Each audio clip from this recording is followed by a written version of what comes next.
বন্ধুরা, আইপিএল 2026 শুরু হওয়ার আগেই কেকেআর দলে ঘটল বড় পরিবর্তন। মুস্তাফিজুর রহমানের পরিবর্তে এবার এমন এক ফাস্ট বোলারকে দলে নেওয়া হয়েছে যিনি সাম্প্রতিক টি-20 বিশ্বকাপে অস্ট্রেলিয়াকেও কাঁপিয়ে দিয়েছেন। কিন্তু এবার প্রশ্ন হচ্ছে, এই নতুন বোলার কি সত্যি মুস্তাফিজুরের অভাব পূরণ করতে পারবেন? আইপিএল অকশনে মুস্তাফিজুরকে দলে নিলেও প্রবল সমালোচনা এবং পরে বোর্ডের নির্দেশের কারণে কেকেআর বাধ্য হয়ে তাকে ছেড়ে দিয়েছিল। আর তারপর থেকেই প্রশ্ন উঠেছিল কে হবেন মুস্তাফিজুরের রিপ্লেসমেন্ট। অবশেষে সেই অপেক্ষার অবসান ঘটল। তিনবারের আইপিএল চ্যাম্পিয়ন দল এবার দলে নিয়েছে জিম্বাবুয়ের ফাস্ট বোলার মুজরাব আলীকে। এই 29 বছরের পেসার কিন্তু সাম্প্রতিক 2026 টি-20 বিশ্বকাপে দুর্দান্ত পারফরমেন্স করে সবাইকে চমকে দিয়েছিল।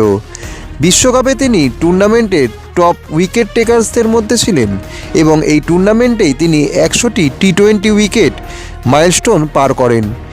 এই দুর্দান্ত পারফরমেন্সের জন্য তাকে টিম অফ দ্য টুর্নামেন্টেও জায়গা দেওয়া হয়।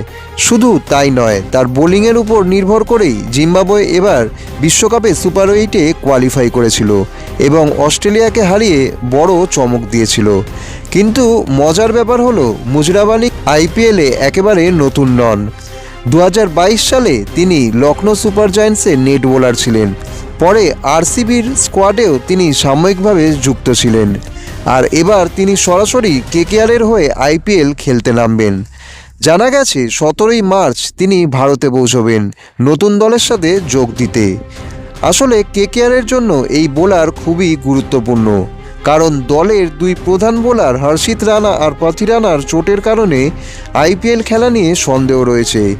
সেই পরিস্থিতিতে টি-20 বিশ্বকাপে দুর্দান্ত পারফর্ম করা এই বোলারকে দলে নেওয়া কেকেআরের ফাস্ট বোলিংকে অনেকটাই শক্তিশালী করে দিল।